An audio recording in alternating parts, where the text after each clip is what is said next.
This week in Destiny X, Bungie decided to tick off the entire Latin community.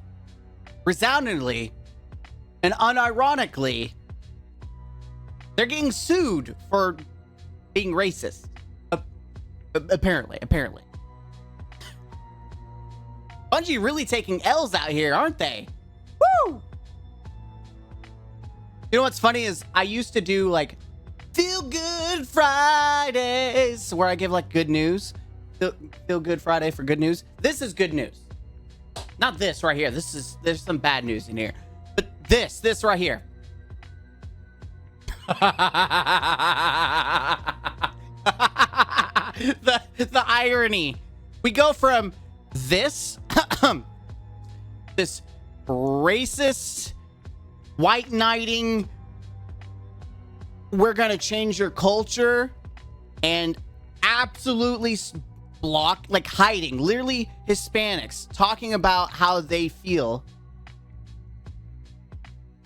and they're look how many people, and I'm sure it goes for miles, how many people they tried blocking. It is comical. It's comical. To now, Destiny 2 and Marathon developer Bungie is currently being sued for retaliation and wrongful termination by a former HR manager who alleges she was let go when she raised a potential case of racial discrimination to her supervisors. I'm seeing connections here. Are you? Let me guess. I bet it was a white douchebag who's trying to appropriate culture, and they probably saw something probably similar to this, and you're like, hey, you can't do that. That's racist. We don't care. We're white. We know better. We're white Americans. We know better than you silly foreigners, you silly minorities, you silly Hispanics. Don't you know it's AEOX? That's right. X is gonna give it to you. No, Bungie. X gonna give it to you with those suing papers. Also, we learned in this week of Destiny, in fact, every scholar out there, anyone who's got a master's degree or a PhD in language, learned the other day that Hispanic is a language. Hispanic is a language. It's so tone deaf. It's so tone. They don't even know. Everyone learned. I went and got my master's degree, and I learned today or the other day that Hispanic is a language. That's right. Hispanic is more than this language we speak. It should be Spanish. Spanish is more than language we speak. Hispanic is... You know what, Bungie? Just take the L, man. Just take the L. I'll read the article, maybe. I don't know. But this week in Destiny, unironically, there's no mention of this. Normally, you put this stuff in the TWAB or the TWID. I swear, when you say TWID, I feel like I'm a moron. Every time I say TWID, I feel like I'm a moron. TWAB made more sense. TWID just makes me feel like I'm twiddling my fingers or something. But they would 100% put this crap in there just to pad the TWID, This Week in Destiny TWAB. But it's nowhere to be found. Imagine that. It's been 48, 38 hours. I don't know how many hours it's been. It's been multiple days. And they have yet to delete the post or apologize for it, even though the entire Hispanic community, Latin Hispanic community, has openly said, that's racist. Stop that. Don't do that. They are literally getting fried. But it's nowhere to be found. It would be like the African American History Month stuff, all the LGBTQ, all that stuff would be on the TWAB, but no, Hispanics correct them And you see it absolutely nowhere because they don't want to acknowledge it. They don't want to acknowledge their failures. That's racist. That's not only hypocrisy, that's racist. But let's continue on. They talk about Raul. They talk about economy. One of the biggest challenges for our economy team is make sure the in-game currency required for most of our exciting in-game gear is fair and achievable of players of all levels of playstyle. So here's the thing that catches me. Exciting in-game gear is fair and achievable for players of all skill levels and playstyles. We've already established in 2 different videos that this is a blatant lie, because the basic ritual gear that anyone can get is expensive. Why does it take 3 for 1? I had 99 engrams and I got 99 weapons. Next season it's going to be 33. So this is a blatant lie. But let's not talk about that, right? They talk about how they make focusing easier. Great, cool. That's fantastic. It's funny because they recognize that they understand that people don't have a heck of a lot. Most weeks you aren't earning more than a few shards a week if you just play casual. You know what you also don't get a heck of a lot? Engrams. You don't have a heck of a lot of time to earn 1 engram for Banshee. Or what about Vanguard or the Crucible?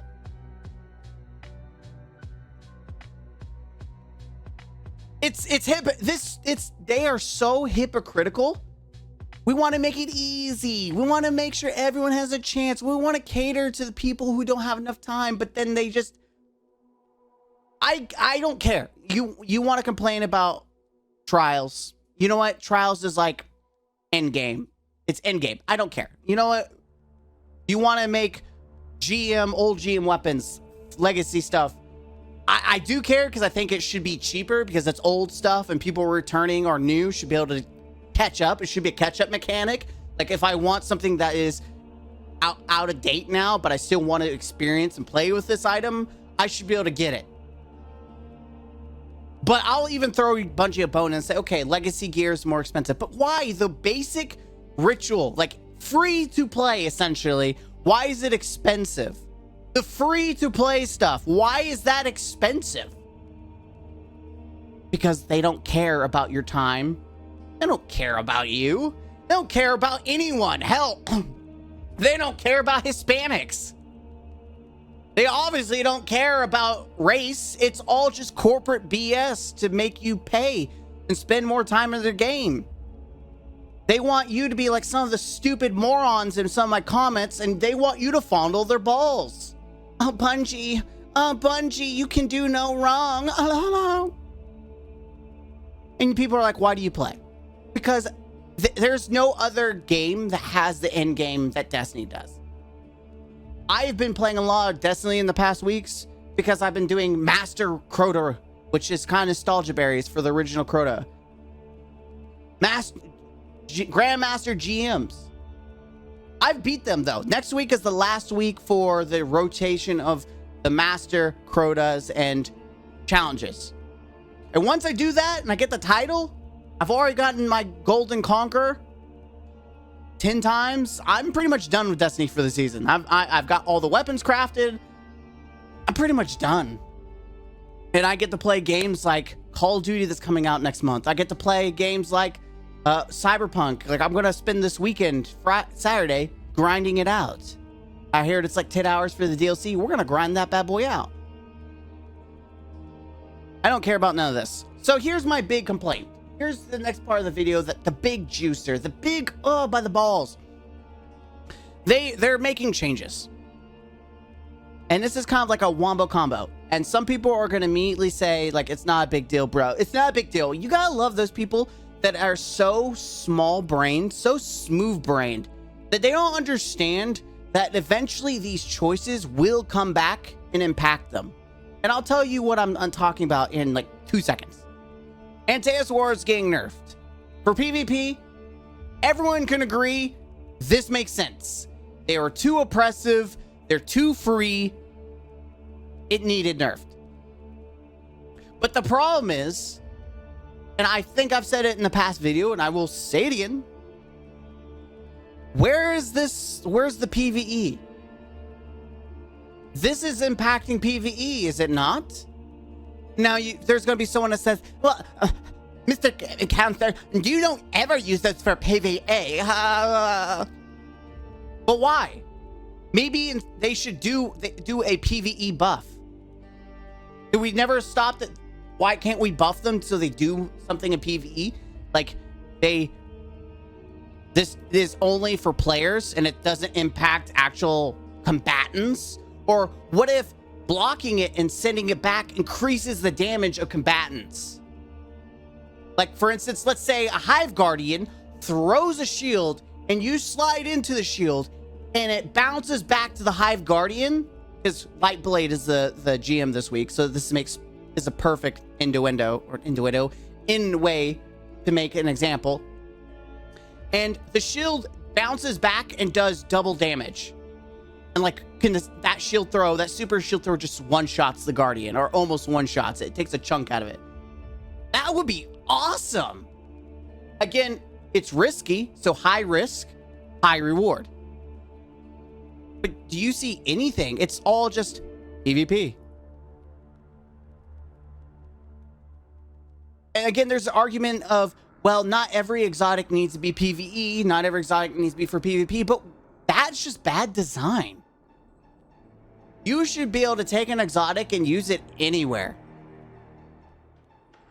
And Bungie can do that. Bungie literally makes changes that make no sense, that literally do not move the needle on exotics for PvE. But I just came up with like a very simple that fits the theme of what the exotic does, and I made it PvE viable.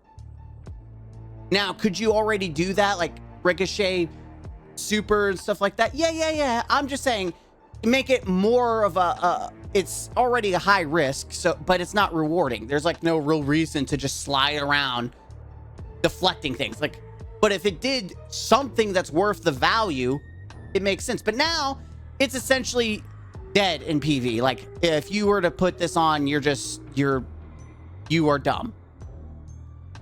Another perfect example that was actually usable in endgame, Yun Amakar Spines. Reduces damage resistance, period. Not to players, period. Across the board, combatants and players. Health from 100 to 70. That impacts PvE and PvP. Grenade energy now provides an ability kill based on ability kills instead of damage. Again, if I throw a young trip mine in a group of enemies, maybe they're thick boys, you know, they're thick yellow bars, I will no longer get anything back for that because I didn't kill them. It murdered any endgame viability, and it makes no sense. It is crappy game design. Bungie is so garbage. And that's not that they can't do it, because they have done it. They have changed it. In fact, they talk about nerfing snipers and then doing something to where it's still somewhat viable in PvE, even though we'll get to that in a minute. They just flat out murdered it. Why? Why are you murdering PvE? I get why PvP gets so upset, because things get murdered in PvE and then it's impacted in PvP. Except for Strand. Strand is still just nuts in PvP, but hey, we're never gonna touch that, right? we need people to still buy Strand. Granted, Strand is still good on Titan. Strand is still decent on Hunter with the ninja blades. I still think Threadlings is a joke. I've tried using it in NGMs. It is just bad. Like, Warlock needs some love. outside of the suspend build, which is not as viable anymore. But yeah, I mean, they literally, and they talk about Aetheri's Brace, Caliban's Hand. Guess what? First off, I would never use Catherine's Embrace in PvE. One, because there's no real viability that they've done anything for PvE. But Caliban Hand is. It still has viability. It has the PvP and PvE viability. Why are you just taking away all PvE from Jan Amakar's spine? Like, they mention Caliban's Hand. Like, how many people are still using this in PvP? Not very many. It's just a meme at this point. It's a literal meme. But for PvE, yeah, people still use it. So whatever. I'm also interested what percentage of hunters actually use these? Like, what's the percentage of them? They want to use them as an example and they love their graphs. I'm guaranteeing for PvP, these are down at the bottom. Like, they are lower than Wormhusk. They're lower than Stompies. Frosties has been picking up in usage. I guarantee you, these are horrible examples because they are not being used nearly as much in PvP. You absolute dumpster fire morons. Now let's go to weapon balancing. All this SMGs, I don't play mouse and keyboard. I've been playing on controller in PvP. PvE, I do play keyboard, so this has me worried about like landing headshots and the distance that SMGs can be used in PvE. Granted, I don't use them in GMs because, well, SMGs suck in GMs. You're better off using a scout, bow, anything that isn't hard hitting and can hit from long range. Outside of Quicksilver, that's the exception. Outside Quicksilver, maybe Monte Carlo if you want to make it work. Outside of that, legendaries in general, outside of Rufus, these are small niches. I wouldn't use auto rifles either. Talking about auto rifles, I will never understand their nerfing and buffing policy. Auto rifles struggled for such a long time in both PvE and PvP. And it makes no sense. They are nerfing fall off damage. And they point out Amit. Amit was probably the best feeling auto rifle we've had in a very long time. Like, it felt balanced. I never felt oppressed by Amit because I could pull out, let's say, an Immortal and it could compete. I could pull out a pulse rifle and it could compete. I could use a hand cannon. It could still compete. Like, I would play it in trials and it felt good. It felt balanced. It felt fair. It didn't feel cheesy, except for the crafting, but that's a different example. But they're nerfing it. They're nerfing it because it's too used. It's being used because it's the only good auto rifle. You morons. Except for Rufus. But the reason Rufus is good is because it has target locked. You look at anyone using Rufus, what do they have on it? Perpetual and target lock. We finally made auto rifles viable, but because one sticks out above the others, nerf them. Nerf them. Just absolutely nerf them. Makes no goddamn sense. But what's worse is this impacts PvE too. This impacts PvE, bro. The range drop off, decreased critical multiplier. This all goes PvE.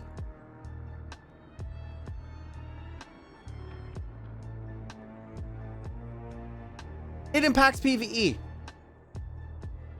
All this impacts PvE. Granted, would you ever use Amit? I mean, technically you can get enhanced incandescence, right? So yeah, some people would.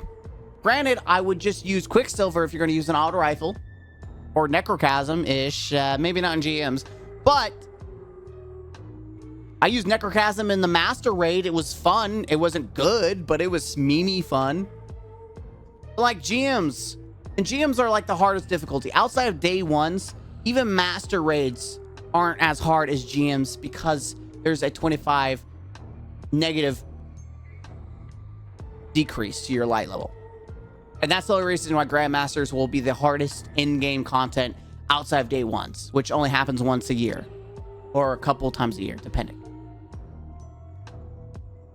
So you have to use Grandmaster as the pinnacle PvE activity. The ones that you're going to do every season. And Grandmasters already feel bad because the variations of what you can use are just very minuscule. And I don't know about you, but I'm not going to stock up on weapons that are bad. I'm going to get the best of the best weapons that can be used in all content. I know there's some fan favorites. You're going to play some things that are kind of fun, you know? Like I use BXR for base raids, BXR incandescence, but I will probably never use it in a GM because pulse rifles in general don't feel that good in GMs. But yeah, I mean, it's not like they can't make changes that benefit. But they just keep nerfing everything in PvE. Like, who was out there complaining like, oh, my auto rifle is hitting too far in a GM? Meanwhile, we have Wish Ender that can have no fall-off damage. While we use scout rifles with no fall-off damage. But we gotta nerf auto rifles. Bungie, you don't even know what you're doing. You're so bad at development. It's a joke. Yes, I'm being a backseat developer, but I also play the game. I'm a consumer, and it's hilarious because they don't even sound like they know what they're talking about. Sniper rifles. They talk about how they want to address the minimal investment, like the being able to fly in the sky and snipe with it. They want to make that easy, but also we don't like that you can hit body shots. That and clean up people. I'm going to be honest, I don't think the biggest issue is that most people complain about snipers, not about body shots. Because most people understand, you get a body shot, okay, that makes sense. It's the fact that people get too many free headshots, that they get flinched into a headshot. That's the kind of crap that people get complaining about. Because I've gotten kills with snipers that I knew I did not deserve. And there's plenty of clips of people who've been in the same boat. But I'm trying to find out where... they nerf it, the body damage, which does impact PvE. This change also affects their body shot damage in PvE. But in Season 23, we'll be buffing Sniper PvE damage by a flat 15%, which will more than offset this decrease and increase their precision against all damage. Okay, so it says it will. Okay. Okay. Cool, it will. They don't even know what they're talking about. The biggest problem wasn't body shots. Most people understood body shots. Like when I got shot, yes, you had to hide, but you also, you know what you also have to hide from as soon as you're shot? Bows. And I'm not one of those bow haters. You know what? People want to play bows. That's fine. I use Wish Ender PvE. I don't really subscribe to bows in PvP, but you know what? If you want to use bows in PvP, I'm not going to sit there and whine and complain. What I am going to whine and complain is that they're whining and complaining about body shots from snipers, a special weapon, when primary bows do almost the exact same damage. Especially in like trials, like one shot from a bow literally leaves you open for just one hand cannon shot. It is the equivalent. Just because, oh, we're not in the red, doesn't mean you still can't get one shot from a follow-up shot. They don't even know their own game. But the key. Poor rapid fires. Rapid fires were already bad. You didn't want to use rapid fires for body shots anyways, because they had already nerfed it. So it got nerfed again. But why? It already took 2 body shots. Was it going to take 3 now? I'm not even... Yes, it is. Because I think max health is like 200 HP for like max resilience. I'm not even going to try to check or do the... So it takes 3 shots of a rapid fire. So don't use rapid fires in anything except for maybe PvE. But even then, like, how many times have you accidentally got a body shot on a raid boss? I have. Flinch exists in this stupid game with PvE. There you go. Just don't ever use rapid fires. In fact, just don't use snipers. I mean, people barely wanted to use snipers anyways, and now you just really cemented the fact that no one's going to use a sniper for damage anymore. But they will use bows. God, what freaking morons. Decrease airborne pellet spread. Okay, well, shotgun. So here's, I love this. People complain, or they complain, and people complain about fusions. I don't, was it here, fusions? They complain about fusions. And granted, some fusions really do have ungodly range. But fusions have been nerfed over and over and over and over again. But let's keep making it to where shotguns are the only option. And even snipers getting nerfed. So, are we really just going to push for just shotguns only? I know there's like the 1% sweat lords that only want hand cannon shotguns, but let's make that the only thing viable in PvP. Cool. Perfect floats. I can tell you, no one will still use this. This is one of those perks that I get on weapons, and it's an instant dismantled. No one is going to use it. Oh, 10 seconds. Cool. 12 seconds. Wow. Man, now I'm really going to use that.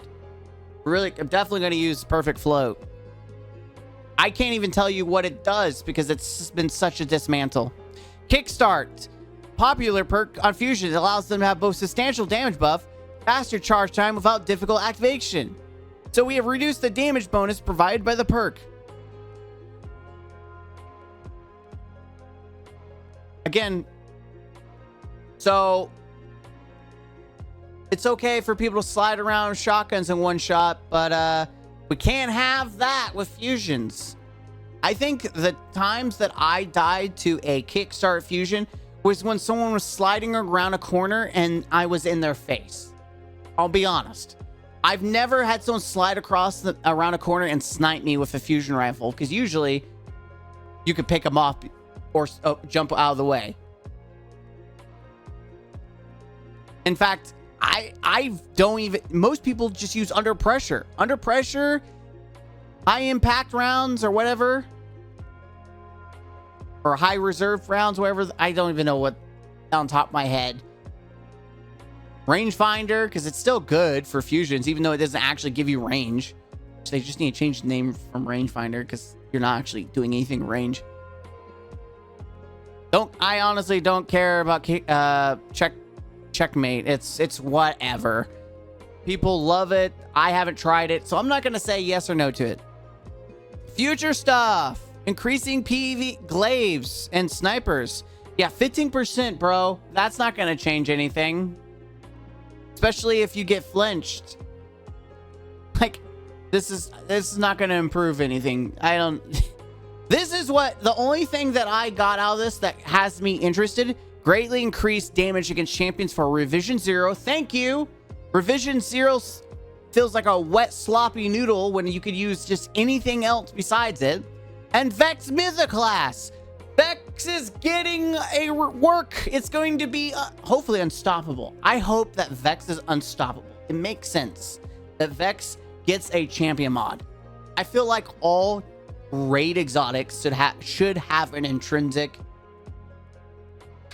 mod. It just should have that inherent usefulness. So I'm glad to see that Vex is getting some love, because honestly, it got nerfed with the 390. You could say, yeah, its damage got buffed, but only against trash mobs. And honestly, anyone who plays endgame knows that the faster a gun shoots, the better. That's why, like, day one King's Fall, I used mine a mini tool with incandescent because it went burr. Outside of GMs, where you're a lot more squishier. Or at least it feels like. Maybe not now with Crota. I don't know. Crota, I don't know. Emblems. This is funny. They released patch notes. It's been fixed. Oh, wait. Psych. We don't know what we're doing. And that the fact, I don't understand how hard it is. How hard it is to just give people the emblem. How hard is it to just, I could go right now. Literally, I could just go right now. Like, watch this. Raid report. Let's go to raid reports. Mr. Gaming Counselor. Wow. Wow. Diamond. Not bad. That means I do raid. Got some flawless runs. I still need to do Root of Nightmares and Crota. Look at that. Challenge. Cool. I got challenge. Where's my emblem, bro? Where's my emblem? And then, hey, look, we're ending with nothing. No, is this? Nope. No, no. Okay, so let's quickly end the video by looking at this article, because I'm just, anyone who's sticking around actually cares. Former reported potential racial bias.